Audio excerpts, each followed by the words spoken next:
गुज़श्ता 3 सालों में हमारे मुल्क और कौम में बहुत सी मस्बत तब्दीलियां आई हैं। माली साल 2021 के दौरान पाकिस्तान की बरामदात गुज़श्ता साल से जो 23.7 अरब से बढ़कर इस साल 25.3 अरब डॉलर तक पहुंच गई। तरसीलात ज़र जो कि पिछले साल की निस्बत से तकरीबन 6 अरब डॉलर ज़्यादा है। अवाम की इतनी बड़ी तादाद में टैक्स जमा कराना और तरसीलात ज़र भेजना हुकूमती पॉलिसियों पर मुकम्मल एतमाद की अक्कासी करता है। अस्सलाम वालेकुम नाज़रीन, आप देख रहे हैं प्रोग्राम एक्सपर्ट्स में हूँ दुआ जमील। आज के पैनल का हिस्सा होंगे अयाज खान साहब, आमिर इलियास राना साहब, फैसल हुसैन साहब, ब्रिगेडियर रिटायर हारिस नवाज साहब और मोहम्मद इलियास साहब। बढ़ते हैं पहले बड़े सवाल की तरफ। बात करें हम पार्लियामेंट की, तो पाकिस्तान तहरीक इंसाफ की गवर्नमेंट के 3 पार्लिमानी साल मुकम्मल हो गए, चौथा पार्लिमानी साल शुरू हो गया। इसी सिलसिले में आज पार्लियामेंट का मुश्तरका इजलास बुलाया गया। सदर पाकिस्तान डॉक्टर आरिफ अलवी साहब ने खिताब करके नए पार्लिमानी साल का आगाज़ किया। उन्होंने अपने खिताब में ये दावा किया कि कोरोना के बायस दुनिया की तमाम मईशतें बदहाली का शिकार हैं, ताहम गवर्नमेंट की बेहतरीन मुआशी पॉलिसीज़ के बायस पाकिस्तान आगे बढ़ रहा है। सदर के खिताब के दौरान हस्बे रिवायत अपोजिशन ने शदीद एहतजाज किया, गवर्नमेंट के खिलाफ नारेबाजी भी की गई और ऐवान से वॉकआउट कर गए। सदर के खिताब से पहले एहतजाज के पेश नज़र पार्लियामेंट की प्रेस गैलरी सील कर दी गई और सहाफ़ियों पर इजलास की कवरेज पर भी पाबंदी लगाई गई, जिसके बायस सहाफ़ियों ने पार्लियामेंट के मेन गेट पर एहतजाज किया। यूँ तो नाज़रीन पाकिस्तान तहरीक इंसाफ के इक़्तिदार में आने के बाद ही अपोजिशन के साथ महाजराई शुरू हो गई थी, ताहम गुज़श्ता 1 साल के दौरान गवर्नमेंट और अपोजिशन के दरमियान सियासी तनाव मुसलसल बढ़ रहा है। सहाफ़ी बरादरी सरापा एहतजाज है। EVMs के मामले पर इलेक्शन कमीशन से नया तनाज़ शुरू हो गया। पार्लियामेंट गैर मौसर नज़र आ रही है और यही वजह है कि गवर्नमेंट को अहम मामलात पर कानून साजी के लिए शदीद मुश्किलात का सामना है और उसे ऑर्डिनेंस का सहारा लेना पड़ रहा है। इसी से मुतल्लिक हमारा पहला और बड़ा सवाल है। अयाज साहब, मैं आपसे आगाज़ करूँ। अब इस तरह की महाजराई से तो जाहिर है पार्लियामेंट नहीं चल सकेगी। क्या हुकूमत वन मैन शो से गवर्नमेंट रियासत को चला सकती है? गवर्नमेंट चाहती क्या है? दुआ, पहले तो आज चूँकि जॉइंट सेशन था और प्रेसिडेंट साहब का खिताब था, तो थोड़ा सा मैं उस पर बात करना चाहता हूँ कि मैंने पाकिस्तान की तारीख़ में बड़े कमज़ोर सदर मुमलिकत देखे हैं, लेकिन आरिफ अलवी साहब ने तो इंतहा कर दी। बहुत तारीफ़ें, ठीक है, आप तारीफ़ करें, गवर्नमेंट का हिस्सा है, लेकिन कहीं कोई महंगाई का जिक्र, कोई बेरोज़गारी का, चले बेरोज़गारी का भी ना करते, महंगाई का ज़रूर करते। हुकूमत को असल में सदर की ज़िम्मेदारी होती है कि उसकी ज़िम्मेदारियों का एहसास दिलाना हुकूमत को कि आपने क्या करना है। वेल एंड गुड, बहुत अच्छा है जी, आपने बहुत अच्छी अचीवमेंट्स कर ली, वो ठीक है, उसकी तारीफ़ करें, लेकिन साथ ही उनको ये भी बताएं कि ये काम आपके करने वाले हैं। बहरहाल ठीक है। उसके बाद ये गवर्नमेंट बड़ी तारीखी है, सारे काम तारीखी हो रहे हैं इस दौर में। हमने नहीं देखा इससे पहले प्रेस गैलरी को ताले लगे हों कि जर्नलिस्टों को आप वहाँ बैठने नहीं दे रहे। वो सदर मुमलिकत जब कर रहे थे, तारीफ़ कर रहे थे, मीडिया का इज़हार तशक्कुर कर रहे थे मीडिया से, और जब उन्होंने गैलरी की तरफ देखा तो वो खाली थी। मुझे नहीं समझ आती कि इतना खौफ किस चीज़ का है। वो कोई इन्होंने बंदूकें लेके जाना था साफ़ियों ने वहाँ, क्या आपने वो कर दिया। फिर PMDA पे जिस तरह सरापा एहतजाज है साफ़ी बरादरी, मतलब इंतहा हो गई। मुझे नहीं लगता कि शायद वो जो डिक्टेटर्स हुआ करते थे उनके दौर में भी वो दरवाज़ा खुला रखा जाता था, कोई बातचीत की जाती थी। लेकिन इमरान खान साहब की हुकूमत तो बिल्कुल किसी से बात करने के लिए तैयार नहीं है और ये समझते हैं कि हमारा कहा हरफ आखिर है, हमने जो कहना है वो कर दिया जाए बस चुप करके, उस पर किसी को एहतजाज का राइट भी नहीं है। मेरा ख्याल है अब टाइम चूंकि कम रह गया इस हुकूमत के पास, तो इनको अपने रवैयों में तब्दीली लानी पड़ेगी, नहीं लाएंगे तो बहुत नुकसान हो। जी ब्रिगेडियर साहब।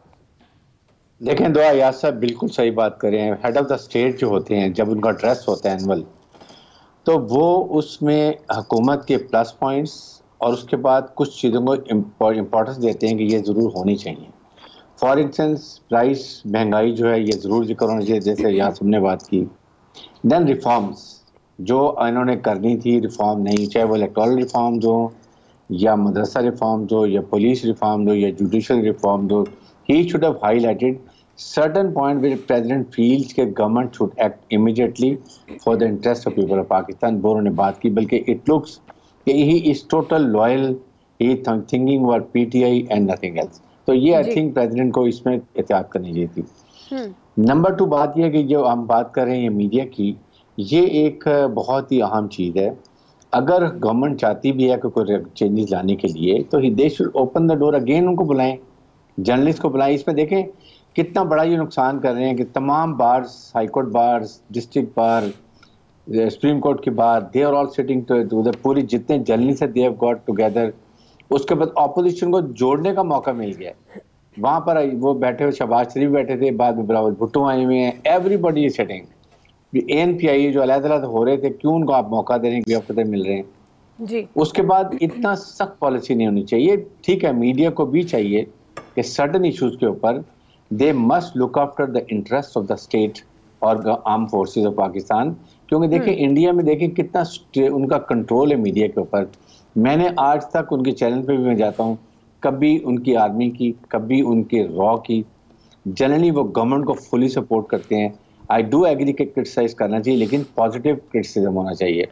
तो ये एक ड्रॉ लाइन करनी चाहिए। आई थिंक इसके लिए गवर्नमेंट को चाहिए दोबारा बुलाएं, दोबारा डिस्कस करें, रिविजिट करें।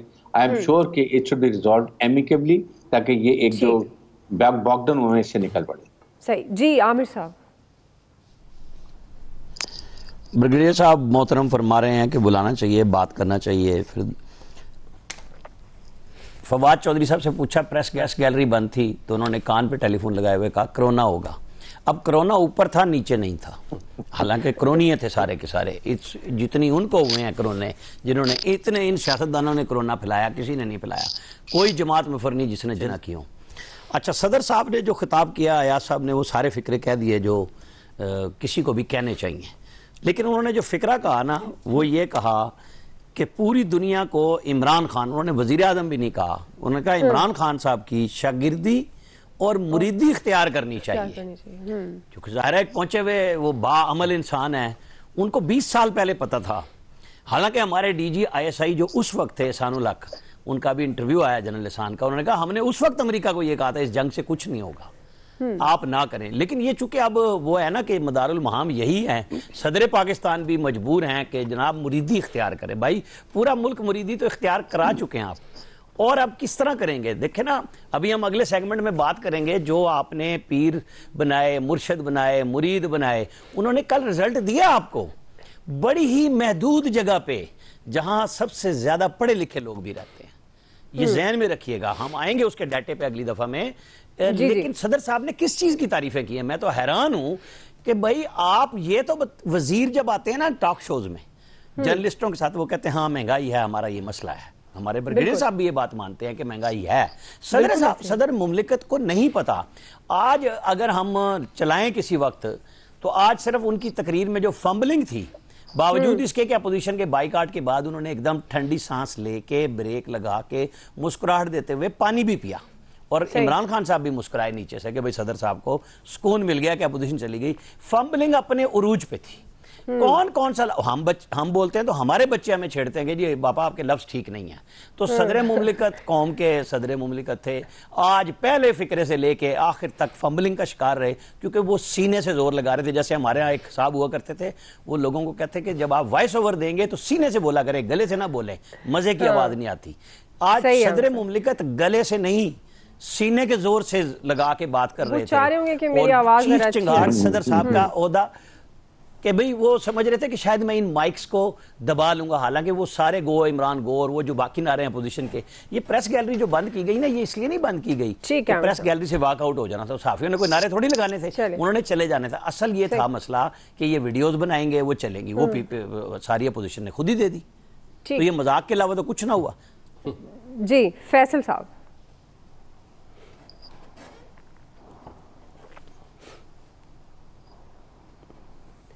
इलियास साहब, देखिए जी, सदर मुमलिकत साहब ने तो अपनी ड्यूटी पूरी की। उन्होंने अब बताया कि वो यानी कि अपने आप को वो सदर नहीं, ऐसा पार्टी का कारकुन समझ रहे थे और इस तरह तकरीर कर रहे थे, बता रहे थे कि वो जो गवर्नमेंट की जो 3 साल की कारकर्दगी के जो रिपोर्ट्स गवर्नमेंट ने बनाई थी खुद, तो वो सारी उन्होंने बताई है कि जी माशियत ठीक है, सब कुछ ठीक है, उनको कोई दूसरी चीज़ नज़र नहीं आती। ज़ाहिर है ऐवान सदर में रहेंगे तो बाहर तो उनको कोई चीज़ नहीं नज़र, अंदर तो सब ठीक है, अंदर लाइट भी नहीं जाती, अंदर भूख भी नहीं है, अंदर कुछ नहीं है। तो ये इन लोगों के लिए मसला नहीं है। अंदर बाहर तो आके देखें, उनको पता नहीं है ना, ये कभी सौदा लेने गए ना कभी इनको पता है इस तरह की चीज़ों का।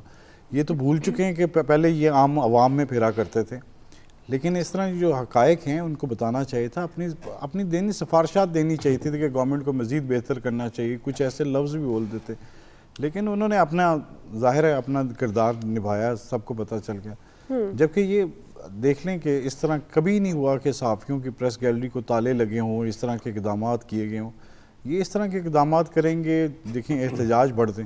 वही अभी एक एयाज साहब कह रहे थे सितंबर का महीना है तो एहतजाज शुरू हो गए। ज़ाहिर है गवर्नमेंट पर 12 सितंबर का महीना हर जगह। अब PDM के जो नाराज़ अरकान थे वो सारे सहाफ़ियों के उधर इकट्ठे हो गए। ज़ाहिर है उनको मौका मिला, सबको मिल के एक प्लेटफॉर्म मिलेगा, तो ज़ाहिर है गवर्नमेंट के ख़िलाफ़ एक एहतजाज जो है वो इस तरह जो शुरू किया था पहले PDM ने, वो इसमें नई राह इख्तियार कर सकता है। तो इस तरह जो सूरत हाल है, जॉइंट सेशन से ख़िताब करना ठीक था, उनका चौथे साल के बारे में बताना, इस तरह अपोजिशन ने एहतजाज किया, उनका राइट था, उन्होंने बिल्कुल वो किया जो हकायक थे उन पर बेहतर अंदाज में किया ताकि सदर साहब को पता। लेकिन सदर साहब ने उसको अपनी गनीमत समझा कि उन्होंने कहा कि जी आप चले गए हैं तो मैं खुल के बोल सकूंगा, जो नारे भी नहीं लगेंगे उनको कोई रुकावट नहीं होगी। सही जी। फैसल साहब, देखिए ये जो सदर के खिताब का इवेंट होता है बड़ी अहमियत का हामिल होता है। अब पता नहीं इनका स्पीच राइटर कौन था, उन्होंने क्या तकरीर लिखी है, उनकी लिखी पढ़ी है ज़बानी, फैसल ज़बानी उन्होंने तकरीर की है। लेकिन सदर पाकिस्तान जो होते हैं वो कौम के बड़े होते हैं, उनको रियासत के बड़े होते हैं। आज इनको भी जो है अपने अमल से, अपनी गुफ्तगू से साबित करना चाहिए था कि वो जो है वाकई रियासत के जो है वो बड़े हैं। कहीं हुकूमत की पॉलिसियों पे तंबी करनी चाहिए थी, कहीं उनको नसीहत करनी चाहिए थी। लेकिन बहुत अफसोस के साथ कहना पड़ता है कि आज वो जो है वो तहरीक इंसाफ के जो है वो तर्जुमान लग रहे थे। अच्छा, वो अगर वो कौम के बड़े बनकर खिताब नहीं कर सकते थे, ना करते, कम से कम इमरान खान साहब के बड़े बनकर खिताब कर देते। लेकिन बहुत ही इस बात को भी बहुत ही अफसोस के साथ कहना पड़ेगा, तो आज इमरान खान के भी जो है वो बड़ा बन के खिताब नहीं किया, बल्कि जो इमरान खान का जो मिजाज है, जो उनको जो चीजें पसंद है, उन्होंने वही रवैया अख्तियार किया। वो बुनियादी तौर पर तकरीर थी, वो सिर्फ जो है वो इमरान खान साहब को जो है वो खुश करने के लिए थी। और जिस तरह का नक्शा खींचा गया तकरीर में, तो ऐसा महसूस ही नहीं होता था कि कोई सदर पाकिस्तान का यहाँ खिताब हो रहा है, कौन से मुल्क का खिताब हो रहा है। जिस तरह उन्होंने इस मुल्क के माशी हालात और जो सूरत हाल बताई है, वो हालात तो ऐसा महसूस ही नहीं होता कि ये पाकिस्तान के हालात पे मुतालिक जो है ये सदर पाकिस्तान जो है खिताब कर रहे हैं। जहाँ तक ये मीडिया का ताल्लुक है, जैसे अभी एयाज साहब ने भी बताया कि शायद ये पहला ही मौका है कि जब साथियों को जो है वो अंदर दाखिल होने से जो है वो रोक दिया गया। शायद जो जवानलक साहब की जो असेंबली थी, जुनेजर साहब की, उस दौर में भी ऐसा कोई वाकया शायद अभी तक मुझे तो याद नहीं पड़ता कि ऐसा कोई वाकया हुआ होगा। ये भी हुकूमत अपने लिए खुद ही जो है नए नए दुश्मन भी तलाश कर रही है। ठीक है, रोजाना की बुनियाद पे अपने पैर पे कुल्हाड़ी मारती है, एक दफा नहीं बल्कि रोजाना की बुनियाद पे कुल्हाड़ी मारती है। ठीक है जी, आपको पॉइंट ब्रेक ले रहे हैं, ब्रेक से वापस आएंगे। हमारा दूसरा सवाल कंटोनमेंट इलेक्शन से मुतालिक होगा। नताइज PTI के लिए कितने तसल्ली बख्श है, राय लेते हैं ब्रेक के बाद।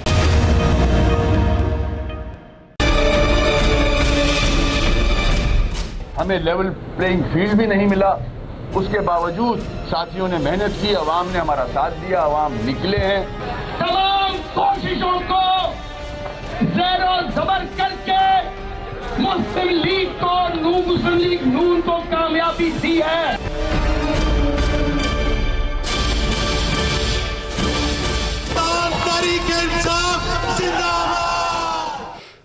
नाज़रीन, मुल्क भर के 42 कैंटोनमेंट बोर्ड्स के इलेक्शन मुकम्मल हुए हैं। गैर हतमी गैर सरकारी नताइज के मुताबिक हुक्मरान जमात PTI 62 वार्ड्स में कामयाबी के साथ पहले नंबर पर है। PMLN 57 नशिस्तों के साथ दूसरे, जबकि आज़ाद उम्मीदवार 53 सीटें लेने में कामयाब हुए हैं।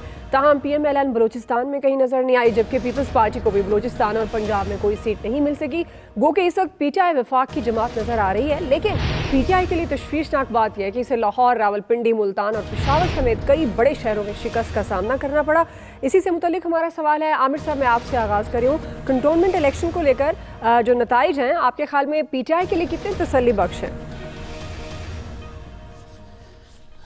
ये अच्छी खासी तसल्ली हुई है, बख्श का तो नहीं पता कि बख्शिश कितनी होगी, लेकिन ये लाहौर, रावलपिंडी, वाक एंड टेक्सला जहाँ से सब ये जीते हुए थे, पूरे वफाक और सूबे में पंजाब में इनकी हुकूमत, सिंध में जहाँ कंटोनमेंट के इलेक्शन थे वहाँ पे वफाकी हुकूमत, और पीपल्स पार्टी की अपनी सूबे की हुकूमत, बलूचिस्तान में ये हिस्सेदार हुकूमत के, और केपी में बिल्कुल पंजाब की तरह हुकूमतें पीटीआई की थी, सूबे की भी और मरकज़ की।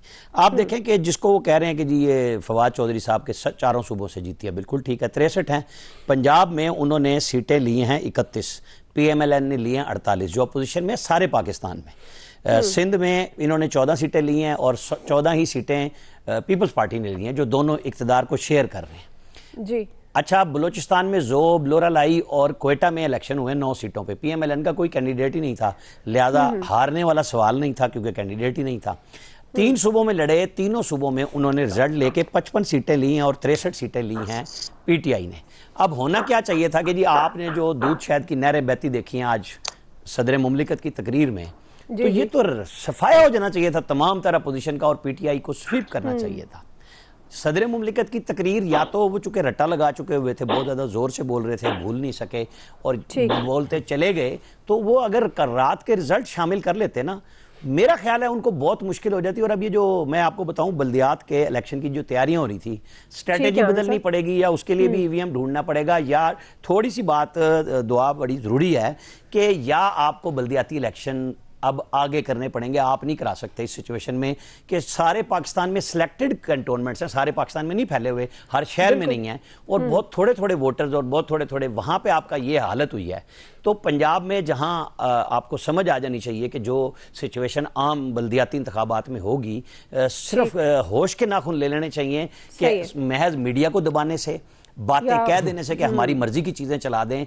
आम आदमी के घर रोटी आप नहीं ना पहुँचाएंगे, आप जो मर्जी दावा कर लें, अगर उसकी सहूलत नहीं करेंगे तो लोगों ने 2018 के बाद अब मौका मिला उन्हें ज़मीनी इलेक्शन में आपकी टिका के ठुकाई की, अब आपको फिर मौका मिला। आपको सोच लेना चाहिए जब आप दावे करते हैं तो बिल्कुल क्लियर होनी चाहिए कि पोजीशन आपको दीवार पे लिखी हुई नजर आ रही है। जी ब्रिगेडियर साहब, आई थिंक जो बात कर रहे हैं काफी हद तक ठीक है आमिर साहब, कि ये PTI की लम्हा फिक्रिया होना चाहिए कि आप हुकूमती जमात हो और लाहौर में जिस बुरे तरीके से आपका शिकस्त हो, मुल्तान में हो, पिंडी में हो, पेशावर में हो, तो ये they must revisit their policy कि कहाँ पर खामी है, कहाँ पर कमजोरी है। और कमजोरी हर एक को पता है, इस पंजाब, लाहौर, CM ऑफिस। तो आई थिंक कोई हरज नहीं होता कि अगर आप टीम कैप्टन किसी वक्त आपको चेंज करना पड़ जाए। Bring a better team captain to give result. अभी 2 साल रह गए हैं, इस तरह आपको कामयाबी के बहुत कम चांसेस हैं। And Punjab is a winning stage. यहाँ पर अगर आप कामयाबी नहीं हासिल करते हैं तो आप भूल जाए वो आप करते हैं। लाहौर ने अपना फैसला आपको सुना दिया कि what they think about PTI और पंजाब गवर्नमेंट के बारे में। इसलिए आप इनको स्ट्रेटजी बनानी चाहिए, सोचना चाहिए, और आइंदा के लिए जो लोकल बॉडीज आ रहे हैं उसके बाद 2 साल के बाद जो बात करते हैं, आज डिसाइड करें कि कैसे स्ट्रेटजी बनानी है, आवाम को क्या रिलीफ देना है ताकि आइंदा के रिजल्ट इनके फेवर में हो। सही जी आया साहब। अच्छा, मुझे तो इतना नहीं लगा जिस तरह दोनों मेरे दोस्तों ने बात की है। मुझे लगता है कि PTI के लिए तसल्ली बख्श हैं ये इलेक्शन। पंजाब में ऑपोजिशन बड़ी बन के आई है, जाहिर है जो हालात की है इस मुल्क का और महंगाई और बाकी मामलात हैं, उस हवाले से तो अच्छे रिजल्ट हैं। सोचना पीपल्स पार्टी को पड़ेगा कि वो बहुत कोशिश कर रहे थे बिलावल पेनिट्रेट करने की पंजाब में, लेकिन पंजाब से बिल्कुल वाइप आउट होगी पीपल्स पार्टी। और जो इस वक्त जो सिल्वर लाइनिंग है PTI के लिए पंजाब के हवाले से मैं कहूँगा वो ये है कि आज भी अब नजर आ रहा है कि 2 पार्टियां हैं पंजाब में, PMLN बड़ी है और सेकंड PTI है। यहीं से अब इनका इम्तहान है कि अगर ये अपनी परफॉर्मेंस बेहतर बना लेते हैं तो कहीं उनके बराबर आ सकते हैं, वरना फिर बात वही है कि जब फाइनली इलेक्शंस हो रहे होंगे तो पंजाब डिसाइडिंग रोल प्ले कर रहा होता है, तो फिर ये घर जा रहे होंगे। जी फैसल साहब, कराची में जो इलेक्शन हुए कंटोनमेंट बोर्ड के हवाले से उसमें 2 बड़ी अहम बातें हुई हैं। अगर PTI जो है वो अक्सरियती पार्टी के तौर पे जो सामने आई है, उसने 14 सीटें कराची से ली हैं, लेकिन कराची में जो PTI का सबसे मजबूत तरीन गढ़ था, जहाँ से कराची में PTI जो है वो पूरे शहर में फैलना शुरू हुई थी, और 2013 में जब MKM पूरे अपने शबाब से थी, वो वाली सीट जो है डिफेंस कैप्टन की सीट जीतने में कामयाब हो गई थी। उस सीट, उस पूरे जो वहाँ पे जो नशिस्तें थी कंटोनमेंट बोर्ड की, वहाँ PTI को जो है बहुत बुरी तरह शिकस्त हुई है। और वहाँ PTI को ना सिर्फ शिकस्त हुई है बल्कि वोट भी जो है वो बहुत कम तादाद में उस इलाके में पड़े, जो डिफेंस कैप्टन का इलाका जो है कहलाता है। दूसरी एक अहम बात कराची के इलेक्शन में जो हुई वो जमात इस्लामी का जो है वो कम बैक हुआ है। गुज़श्ता 2 अरसों से जो है इंतखाबी सियासत से जमात इस्लामी जो है मुस्तकिल हार रही होती थी और इस तरीके से वो इंतखाबी सियासत में जो है वो कोई नुमाया मुकाम हासिल नहीं कर पाती थी। अगरचे वो तीसरे नंबर पर आई है, वो उसने 5 सीटें ली है, लेकिन बहुत सारी नशिस्तों के ऊपर जो है वो नंबर 2 के ऊपर जो है वो जमात इस्लामी है। तो ये कराची की सियासत में जो एक नई तब्दीली आई है जो के साथ जो है आने वाले इलेक्शन में भी हमें नजर आ सकते हैं। तो जमात इस्लामी ने अपनी सियासत में जो कराची के इशू को उठाया था उसके असरात जो है हमें कंटोनमेंट बोर्ड के इलेक्शन में जो है वो नजर आते हैं। जी इलियास साहब, देखिए कंटोनमेंट बोर्ड के जो इलेक्शन हुए, ख़ासतौर पर जो लाहौर, जो मुल्तान और पंजाब में जो सेटबैक हुआ है, इसमें देखें लाहौर में 2 कंटोनमेंट थे, वॉल्टन और कैंट। वॉल्टन वाली साइड पर 9 की 9 सीटें मुस्लिम लीग नून ने जीती हैं और 1 सीट पर ये थे कि कैंडिडेट फौत हो गए थे तो उसके दोबारा इंतखाब होंगे। दूसरी जगह जब 10 सीटें थी उसमें से 3 सीटें PTI ने ली, 1 आज़ाद ने ली और बाकी 6 सीटें मुस्लिम लीग नून ने। मुस्लिम लीग नून ने बड़ा यानी कि इधर एक अपना वोट बैंक जो था उनका उसको देखें लोगों ने, जैसे था कि डिफेंस का इलाका जो इस तरह वॉल्टन का कैंट का इलाका था, ये हमेशा ये कहा जाता था कि PTI के वोटर्स हैं इधर ज़्यादातर, और लास्ट इंतखाबात में उधर ही PTI को उन्होंने दिया था, बढ़ चढ़ के हिस्सा लिया था।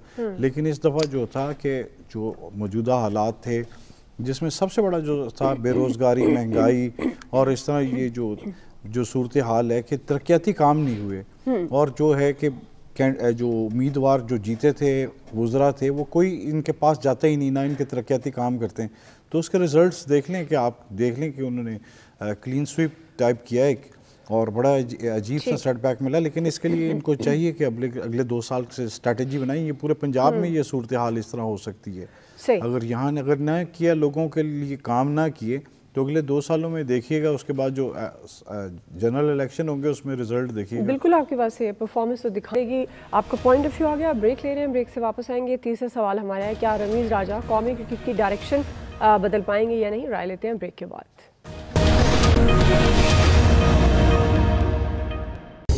एक आसान पोजीशन जो कि कमेंट्री बॉक्स की पोजीशन है उसको छोड़ के यहाँ पे आना, सो अपने आप को चैलेंज करने वाली बात है। और इंशाल्लाह आप देखेंगे कि आगे चल के चीज़ें बहुत बेहतर होंगी, अच्छी होंगी, मुख्तलिफ होंगी, क्योंकि क्रिकेट मेरी कॉन्स्टिट्यूएंसी है। क्रिकेट जो है वो सब्जेक्ट है और होना भी चाहिए।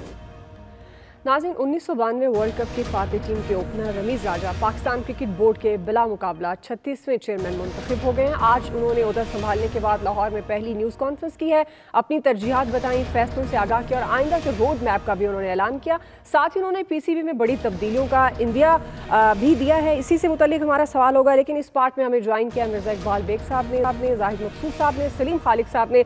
मैं आप तीनों को खुशामदीद कहूँगी। अयाज साहब और आमिर इलियास राणा साहब भी हमारे साथ हैं। मिर्ज़ा साहब, मैं आपसे आगाज़ कर रही हूँ, आपके ख्याल में रमीज़ राजा कौमी क्रिकेट की डायरेक्शन बदल पाएंगे? क्योंकि उन्होंने तब्दीलियों का इंदिया भी दिया है। हफ्ता 10 दिन में उन्होंने ये भी कहा कि बड़ी अच्छी खबरें भी आप सुनेंगे।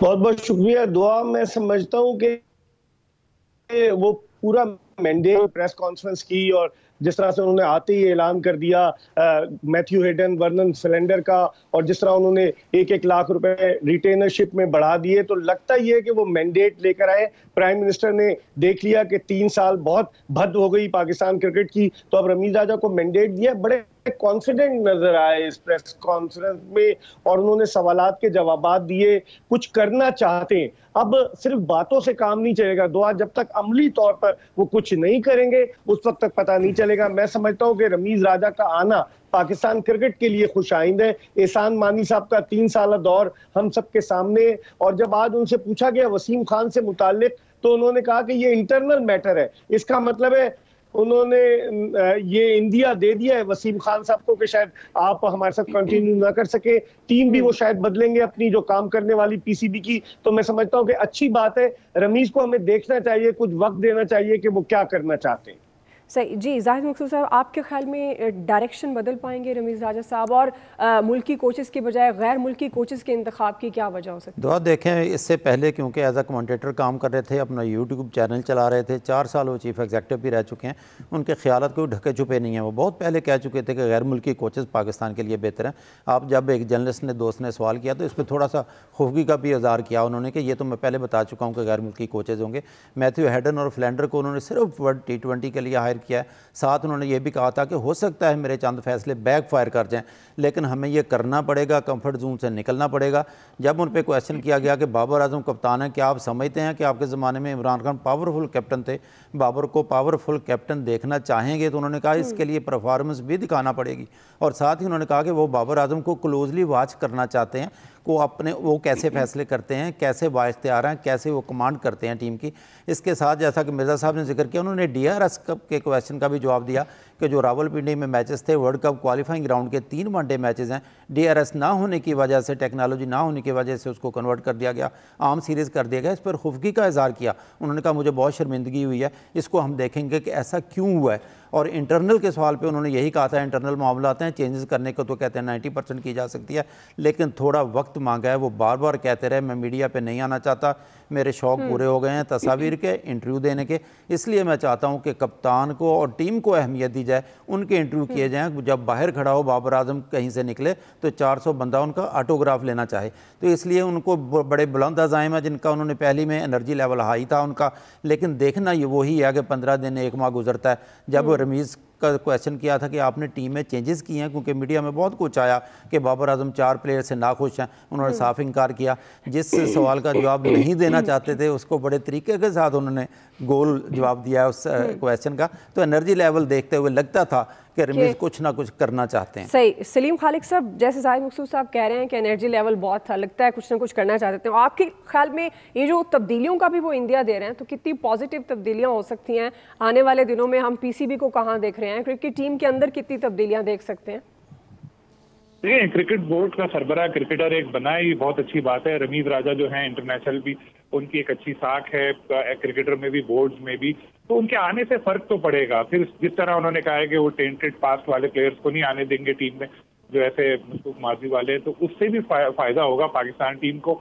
लेकिन जो बातें होती हैं आने से पहले, जो एक हर किसी का एक बड़ा मंसूबा होता है, उसके ऊपर अमल कैसे करते हैं, ये चीज अहम होती है। जैसे आज प्रेस कॉन्फ्रेंस में भी एक दोस्त ने उनसे कहा कि इमरान खान साहब जब आए थे तो उन्होंने भी बड़े बड़े दावे किए थे, लेकिन वो कर नहीं पाए, कि आपके साथ भी ऐसा होगा। तो होपफुली इनके साथ ऐसा होना नहीं चाहिए। उसके लिए जरूरी है एक अच्छी टीम बनाएं, अच्छे लोग अपने साथ लेकर आए। जैसे आज वसीम खान साहब की बॉडी लैंग्वेज जो नजर आ रही थी, एक आध दफा कैमरा उनके ऊपर गया तो उससे लग रहा था कि शायद उनको अंदाजा हो गया है कि वो नहीं रह पाए। और रमीज राजा ने खुद भी एक आध जगह जब उनसे सवाल हुआ कि जी जो आइन है उसमें CEO जो हैं उनके ज्यादा इख्तियार है, तो उन्होंने इस तरह से कुछ कहा कि अगर ऐसा होता तो वो यहाँ बैठे होते जहाँ मैं बैठा हूँ। तो लग रहा है कि आइंदा हम चेंजेस देखेंगे। और टीम के हवाले से भी अच्छी चीज ये है कि क्रिकेटर्स का पैसा है, क्रिकेटर्स की तरफ ही आ रहा है। 1-1 लाख डोमेस्टिक क्रिकेटर्स के उन्होंने बढ़ा दिए हैं। फिर फॉरेन कोचेस जो लेकर आए हैं उससे भी फौरी तौर पे तो फर्क नहीं पड़ेगा।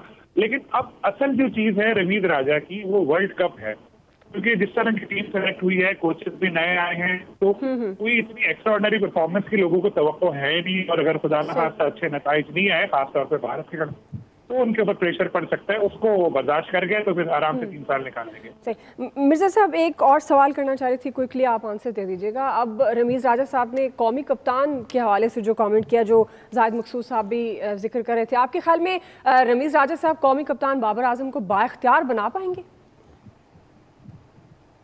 मुश्किल लग रहा है। जाहिद मकसूद साहब बिल्कुल सही कह रहे थे, जिस तरह उन्होंने कहा कि 400 आदमी ऑटोग्राफ लेने आए, ये इस बात की जानिब इशारा है दुआ कि बाबर आजम या तो जो है वो कप्तानी को अपनी इम्प्रूव करे, या फिर जिस तरीके से जो खबरें आई हैं, मैं समझता हूँ कि बाबर आजम के लिए मुश्किल हो जाएगा। जो खबरें आई थी कि शायद उन्हें टेस्ट की कप्तानी से हटा दिया जाए, मेरे ख्याल में रमीज राजा किसी ऐसे आदमी को बाइख्तियार कप्तान बनाएंगे जो अथॉरिटी रखता हो। बाबर आजम खिलाड़ी बड़े जबरदस्त है, लेकिन उनकी जो बॉडी लैंग्वेज है एज अ कैप्टन वो सही नजर नहीं आती।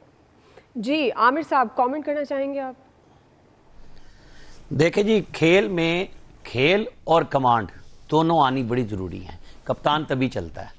और 92 के वर्ल्ड कप के ओपनर अब यहाँ आए हैं, तो 92 के वर्ल्ड कप के जो कैप्टन थे उनको लोग यही तवक्को करके लाए थे कि वो पाकिस्तान को भी आगे चल के जिता देंगे। उसके रिजल्ट पे हम 3 साल के बाद डिस्कशन कर चुके। रमीज राजा अगर अपनी जगह पे ठीक खेलेंगे, लोगों को ठीक खिलाएंगे और कप्तान और खिलाड़ियों को इज्जत देंगे, नंबर 1 इनको इखलाकियात भी सिखाएंगे खिलाड़ियों को खेल के साथ साथ। ऑटोग्राफ तभी मिलता है, एरोगेंसी ठीक है हर खिलाड़ी में होती है जो परफॉर्म करता है, लेकिन ये दोनों तरबियत इनकी बहुत ज़रूरी है कि खेलना भी सीखें, बात करना भी सीखें। और रमीज़ राजा अपने आप को किसी के ख़ास तौर पे वज़ीर आज़म के अंडर मत समझें, इख्तियार मिल गया है तो इस्तेमाल करें, रिजल्ट लाएं। अच्छा बुरा होता है, लेकिन जब खेल होके हारेंगे तो कोई बुरा नहीं कहेगा, अगर आप खेलेंगे नहीं और हारेंगे तो फिर लोग कहेंगे। आया साहब, वैसे आपके पास यस और नो की ऑप्शन है। नहीं, मुझे सिर्फ एक ही उनकी बात पे तशवीश है कि आपने घबराना नहीं। ठीक है जी, आप तीनों का बहुत शुक्रिया। आज के एक्सपर्ट से इतना ही ख्याल रखिएगा।